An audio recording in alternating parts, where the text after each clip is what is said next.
नमस्कार दोस्तों, अगर आप एक स्कूल या कॉलेज में पढ़ने वाले स्टूडेंट हैं और मैं आपसे पूछूं आप अपने फ्यूचर में कौन सा करियर ऑप्शन चूज करने वाले हैं, तो मैं गारंटी के साथ कह सकती हूं कि आप में से 90% लोगों का जवाब होगा इंजीनियर, डॉक्टर, MBA या सरकारी नौकरी। इन्हीं 4 ऑप्शंस में आप में से 90% लोगों की करियर चॉइस छुपी है। दूसरा, ये भी मैं गारंटी के साथ कह सकती हूँ कि आप में से कोई भी paleontologist, beekeeper, tea tester, meteorologist, art therapist, audio engineer, ethical hacker या ऑर्निथोलॉजिस्ट नहीं बनना चाहता। 3 इडियट्स देश की ऑल टाइम ब्लॉकबस्टर फिल्मों में से है। लोगों को बहुत पसंद आई ये फिल्म। बार बार इस फिल्म में मैसेज दिया जाता है कि अपने पैशन के पीछे भागो। किसी महापुरुष ने कहा है कि कामयाब होने के लिए नहीं, काबिल होने के लिए पढ़ो। सक्सेस के पीछे मत भागो, एक्सीलेंस का पीछा करो। सक्सेस झक मार के तुम्हारे पीछे आएगी।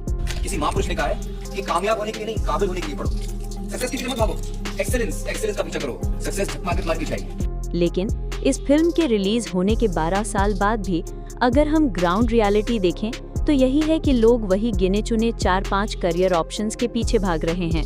आखिर क्या प्रॉब्लम आ रही है इसको इम्प्लीमेंट करने में? क्या दोष यहाँ पर हमारे इंडियन एजुकेशन सिस्टम का है, या फिर हमारे पेरेंट्स और टीचर्स का है, या फिर खुद स्टूडेंट्स का है? आज के इस वीडियो में आइए करते हैं इसकी गहराई से एक एनालिसिस और सॉल्यूशंस को। नमस्कार दोस्तों, क्या आपने कभी सोचा है कि हम अपनी जिंदगी के 15-20 साल सिर्फ एक सिस्टम को फॉलो करने में बिता देते हैं जिसका असली मतलब हमें आज तक समझ ही नहीं आया? हर सुबह स्कूल जाना, घंटों तक क्लास में बैठना, रट्टा मारना, परीक्षा देना और फिर वही सवाल, नंबर कितने आए? लेकिन क्या किसी ने हमसे कभी ये पूछा तुमने असल में क्या सीखा? दोस्तों, जो एजुकेशन सिस्टम हम आज फॉलो कर रहे हैं वो 200 साल पुराना है। इसकी शुरुआत उस वक्त हुई थी जब फैक्ट्रियों को ओबीडिएंट वर्कर्स की जरूरत थी, जो सवाल न पूछे बस आदेश माने।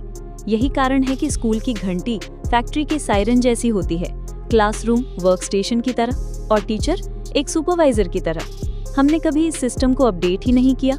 हम आज भी बच्चों को वही पढ़ा रहे हैं जो 1950 में पढ़ाया जा रहा था।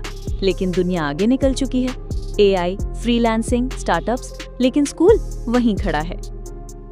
आज की एजुकेशन एक स्कैम है, क्योंकि स्कूल हमें सिखाते हैं रट्टा लगाना, समझना नहीं। कोई फाइनेंशियल लिटरेसी नहीं, कोई टैक्स, इन्वेस्टमेंट या बिजनेस की बात नहीं होती। हमेशा जॉब के लिए तैयार किया जाता है, खुद का कुछ शुरू करने की आज़ादी नहीं मिलती। हमारी क्रिएटिविटी को दबा दिया जाता है। जो बच्चा अलग सोचता है उसे बेअदब या ध्यान भटकाने वाला कहा जाता है। और सबसे बड़ी बात, हम इंसान को नंबरों से तौलते हैं। 95 आया तो अच्छा बच्चा, 60 आया तो कमजोर। क्या ये इंसाफ है?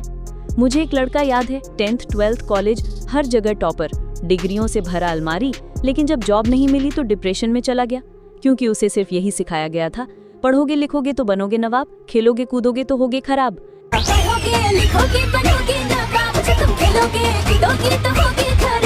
लेकिन आज के जमाने में क्रिकेटर, गेमर, यूट्यूबर, फ्रीलांसर सब करोड़ों कमा रहे हैं, और वो जो हर सुबह यूनिफॉर्म पहनकर स्कूल जाता था वो अब कॉल सेंटर में बैठा है।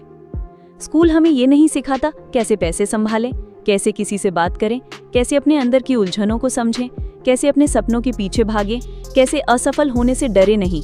क्यों? क्योंकि सिस्टम को बस एक चीज चाहिए, अनुपालक मशीनें, सोचने वाले इंसान नहीं।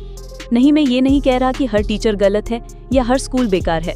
बहुत से टीचर्स अपने स्टूडेंट्स की जिंदगी बदल रहे हैं, लेकिन वो भी इसी सिस्टम में फंसे हुए हैं जहां सिलेबस चेंज नहीं होता और बच्चे रचनात्मक नहीं बनते, रट्टा मशीन बनते हैं। अब हमें खुद को एजुकेट करना होगा। किताबें पढ़ो जो स्कूल नहीं बताता, यूट्यूब से सीखो, कोर्स करो, स्किल्स डेवलप करो, इंटर्नशिप करो, फ्रीलांसिंग सीखो, खुद को पहचानो और सबसे जरूरी, सोचना शुरू करो, सवाल पूछो, क्योंकि जब तक हम खुद सिस्टम को नहीं तोड़ेंगे सिस्टम हमें तोड़ता रहेगा। तो दोस्तों, अगली बार जब कोई आपसे पूछे तुम क्या बनना चाहते हो, तो जवाब डिग्री का नहीं, अपने पैशन और स्किल्स का देना, क्योंकि एजुकेशन वो नहीं जो क्लासरूम में सिखाई जाती है, एजुकेशन वो है जो जिंदगी जीना सिखाए। अगर आप भी मानते हैं कि अब समय आ गया है सिस्टम को बदलने का, तो इस वीडियो को शेयर कीजिए, कमेंट कीजिए और चैनल को सब्सक्राइब जरूर करिए। धन्यवाद।